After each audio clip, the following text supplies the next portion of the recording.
Buenos días, soy el doctor Daniel Alvarado Mejía, médico paradista del Hospital Luis Bernaza. El tema de hoy va a ser principios de ventilación mecánica y ventilación de transporte. Los objetivos de esta presentación van a ser los siguientes. Primero, vamos a discutir los principios de asistencia ventilatoria artificial o mecánica. Segundo, vamos a describir las principales técnicas de ventilación mecánica. Tercero, vamos a describir los principales ajustes para el uso del ventilador mecánico y de transporte. Y cuarto, vamos a describir los principales cuidados y medidas para evitar las complicaciones secundarias al uso del ventilador mecánico. La presente presentación tiene la intención de dar a conocer las características, indicaciones y manejo básico del ventilador mecánico, pero para ello debemos de conocer ciertos conceptos, como por ejemplo, ventilador mecánico. Es el equipo capaz de dar soporte respiratorio parcial o total a pacientes críticos que requieren asistencia ventilatoria.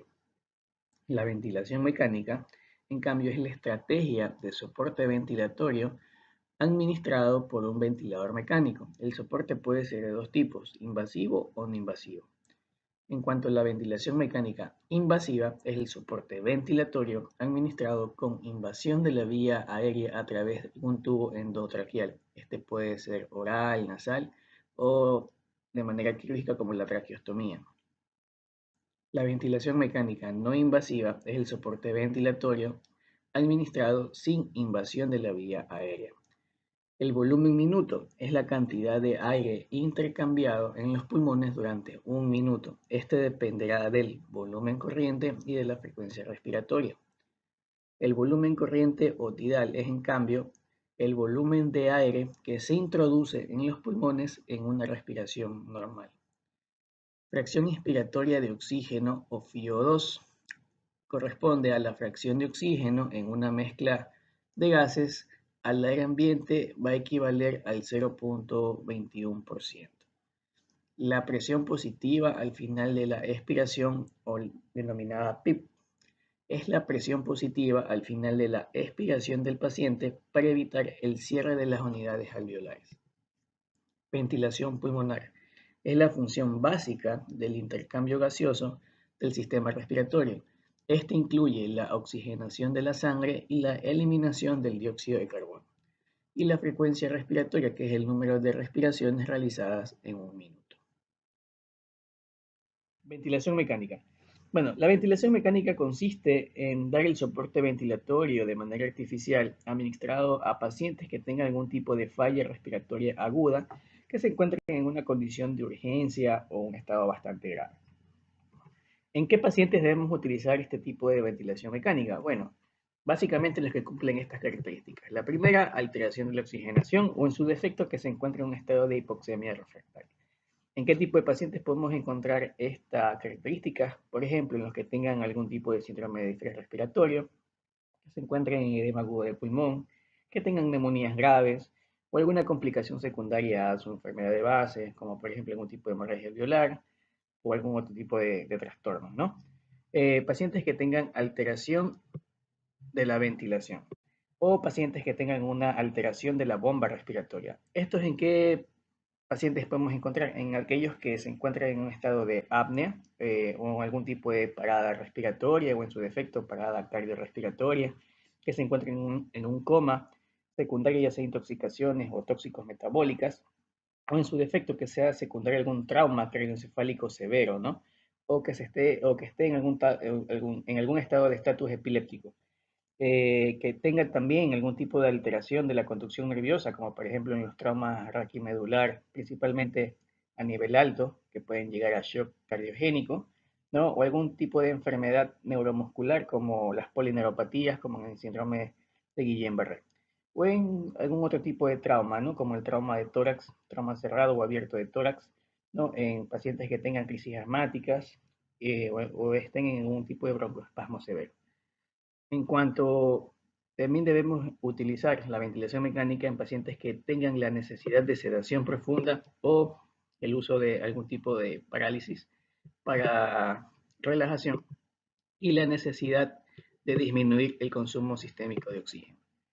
Ahora, como mencioné anteriormente, una de las principales indicaciones es el paciente con insuficiencia respiratoria, pero ellos deben de cumplir las siguientes características. Primero, que debe de presentarse hipoxémico severo o persistente, como mencionamos. Tiene que tener algún tipo de alteración del estado de la conciencia.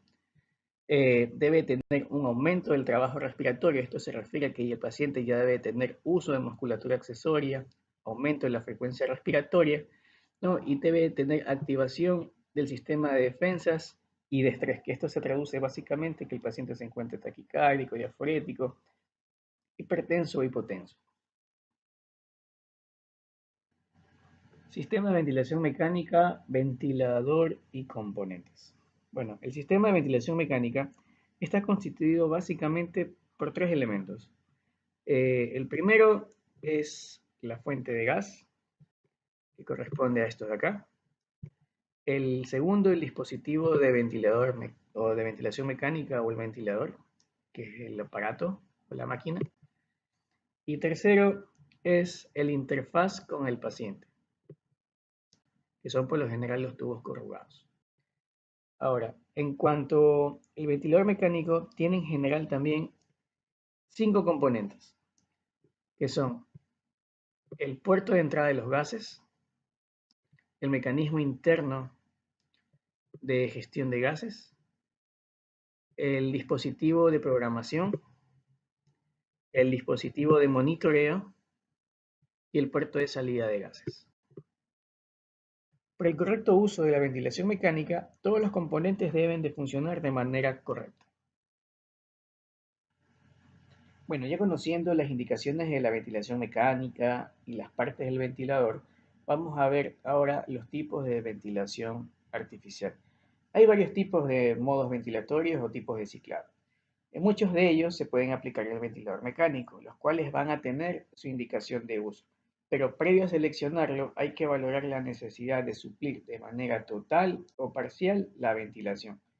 Los modos comúnmente utilizados son los modos por volumen o por presión, siendo el más utilizado el por volumen, ya sea el modo controlado o asistido controlado. Normalmente, estos modos, la máquina realiza todo el trabajo ventilatorio. En cuanto a los modos ciclados por volumen, se van a caracterizar porque el volumen del gas entregado en cada ciclo respiratorio tiene un mismo flujo y tiempo, independiente del automatismo del paciente o de la presión que se produzca.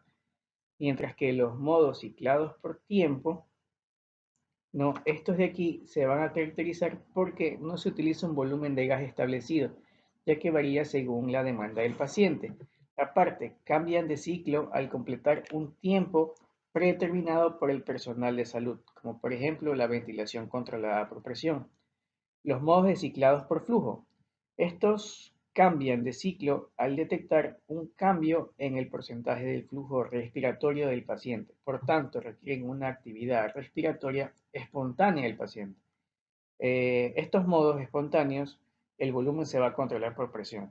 Por ejemplo, vamos a tener la ventilación con presión positiva o la presión positiva continua en vías aéreas o denominada CPAP, ¿no? Los modos mixtos, en cambio, estos son capaces de proveer dos o más de los modos indicados. Por ejemplo, vamos a ver aquí la ventilación con respiración espontánea y mandatoria intermitente sincronizada, que es la denominada el CMB. Bueno, al iniciar la ventilación mecánica, siempre debemos de fijarnos objetivos. Primero que todo, debemos mantener una adecuada ventilación al paciente. Segundo, debemos de proveer y mantener una buena oxigenación. Tercero, debemos disminuir el trabajo respiratorio del paciente. Y cuarto, debemos asegurar el confort del paciente. Para ello, siempre debemos de conocer nuestro ventilador. Obviamente, tenemos que primero identificar los controles de programación. Segundo, debemos de reconocer los puertos de acceso de entrada y salida, principalmente de los gases, tanto la rama de inspiratoria, la rama expiratoria, y si es que tiene algún tipo de, de válvula en especial, ¿no? Como por ejemplo la de acá. Debemos de comprobar siempre el ventilador antes de conectarlo al paciente, ver si es que este funciona en su totalidad o si tiene algún tipo de fallas, ya que si tiene alguna falla no podremos cumplir a cabalidad los objetivos planteados. Bueno, una vez iniciada la ventilación mecánica, lo siguiente que debemos hacer es modificar los ajustes o parámetros del ventilador. Lo primero en modificar va a ser el modo ventilatorio. Como ya se mencionó anteriormente, debemos de escoger el modo más adecuado para el paciente. Para ello debemos de valorar si es que el paciente va a requerir un soporte total o parcial de la ventilación.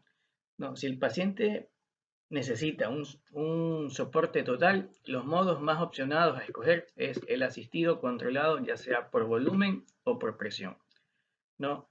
Normalmente, el más utilizado es por volumen. Para utilizar estos modos, el paciente necesariamente debe estar bajo sedación, o sea, debe estar dormido. En el caso que el paciente requiera un soporte parcial y éste pueda mantenerse despierto, los soportes más opcionados o modos más opcionados van a ser los modos espontáneos. Ahora, lo siguiente a modificar va a ser el volumen minuto. Este de aquí va a depender básicamente de la frecuencia respiratoria y el volumen corriente. Lo siguiente que debemos de modificar es la frecuencia respiratoria. Recordemos lo siguiente, normalmente hay que tratar de mantener los parámetros de la manera más fisiológica posible. Entonces, la frecuencia respiratoria a escoger va a oscilar entre 12 a 16 respiraciones por minuto. Lo siguiente va a ser el volumen corriente. Es básicamente el volumen que vamos a meter por cada ciclo. Esto lo podemos obtener de la siguiente manera, multiplicando una constante que puede de 4 a 8, que son ml por kilo de peso. Y eso es lo que vamos a administrar en cada ciclada. Lo siguiente es la fracción inspiratoria de oxígeno, o también denominada FiO2. Recordemos lo siguiente, la FiO2 inicialmente se la puede colocar a un valor de 100%, pero de ahí tenemos que ir bajando estos niveles de FiO2 cada 15 minutos y obviamente monitorizando la saturación del oxígeno del paciente. No, lo ideal es mantenerla por debajo de 50. ¿Por qué? Porque por encima de 50 la FiO2 se considera tóxica. Y por último, debemos de modificar la PIP. Lo normal es mantener una PIP que oscile de 5 a 8 centímetros de agua, ¿no? También debemos de observar el monitor o pantalla del ventilador, donde podemos observar las diferentes curvas y tendencias conforme el paciente responde al ventilador. Bueno, una vez establecido los parámetros ventilatorios, vamos a proseguir a monitorizar el paciente ventilado y a programar el sistema de alarmas. Hay que recordar lo siguiente, todo paciente ventilado debe ser monitorizado. En otras palabras, debemos tener sus constantes vitales de manera frecuente, ya sea frecuencia cardíaca, frecuencia respiratoria, saturación de oxígeno, expansión pulmonar y entrada de aire. Si alguna de ellas se encuentra alterada, hay que actuar inmediatamente para poder así revertirlo. No, asimismo, el ventilador tiene su sistema de alarmas. Básicamente es lo siguiente. El sistema de alarmas se programa con relación a los ajustes que se les hizo inicialmente. ¿Qué quiere decir? Que si hay alguna alteración de los ajustes que se colocó en el ventilador al momento de iniciar la ventilación, con relación a los datos que pueda presentar el paciente, la alarma se va a activar y empezar a sonar. Normalmente la alarma debe de constar con un sonido y con una luz visible. Hay que tener en cuenta que hay dos tipos de alarmas, las alarmas no programables y las alarmas programables, ¿no? Las alarmas no programables vamos a encontrar que van a consistir en el sistema eléctrico, si hay una baja de presión de aire o de oxígeno, si hay fallos en las válvulas exhalatorias, si hay válvulas de seguridad abiertas, o si hay un sistema de reserva activado o si el paciente está o entra en apnea.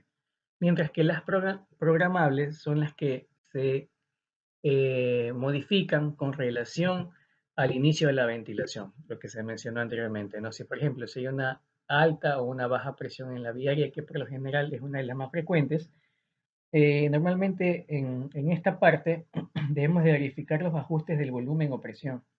Debemos de descartar algún tipo de obstrucción o torceduras en el circuito respiratorio, deberíamos de verificar si hay una adecuada sedación en el paciente o debemos de corregir los ajustes, los volúmenes o presiones, o en su defecto debemos optimizar la sedación. También debemos de ver si hay un alto o bajo volumen minuto exhalado, y otra alarma consiste en veces que hay un alto y bajo volumen corriente exhalado. Obviamente, si hay alguna alteración de los parámetros impuestos inicialmente, se va a activar el sistema de alarmas, lo cual deberíamos atender de inmediatamente.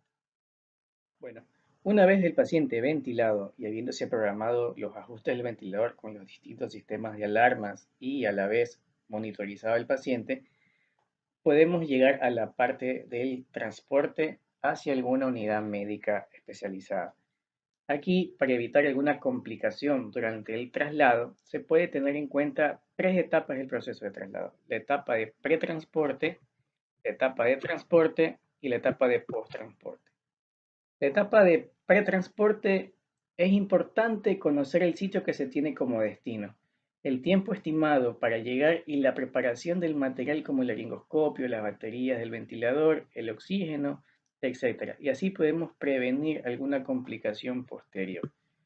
En la etapa de transporte, aquí es aconsejable ir por rutas más despejadas y de fácil acceso, manteniendo siempre una comunicación continua con el sitio de destino, pero sobre todo vigilar al paciente y sus signos vitales para mantenerlo así en las condiciones más óptimas posibles. Y la etapa de post-transporte es básicamente revalorar al paciente, valorar sus signos vitales y básicamente también controlar a todos los sistemas que se encuentran conectados, por ejemplo, vías, tubos, ventilador, etc. Para así evitar cualquier tipo de complicación. Ahora, en caso que esto no se tenga claro o no se cumpla, pueden venir las complicaciones. Una de las más frecuentes de la etapa de pretransporte es la inadecuada preparación del paciente, que también haya disfunción de los equipos o incluso oxígeno insuficiente, como por ejemplo tanques vacíos o no verificados. Durante la etapa de transporte, la complicación más frecuente, asimismo, es la disfunción de los equipos, como el respirador, bombas de infusiones. Hay una inadecuada preparación previa al transporte o incluso hay un oxígeno insuficiente cuando hay cálculos inadecuados de consumo. Puede a veces también haber una falla eléctrica por agotamiento de la batería y no se encuentran disponibles baterías de reemplazo. Mientras que en la etapa de post-transporte pueden haber pérdidas de las piezas o aparatos, falta de documentación o documentación inadecuada o alteraciones hemodinámicas del paciente porque no se tiene una monitorización continua adecuada.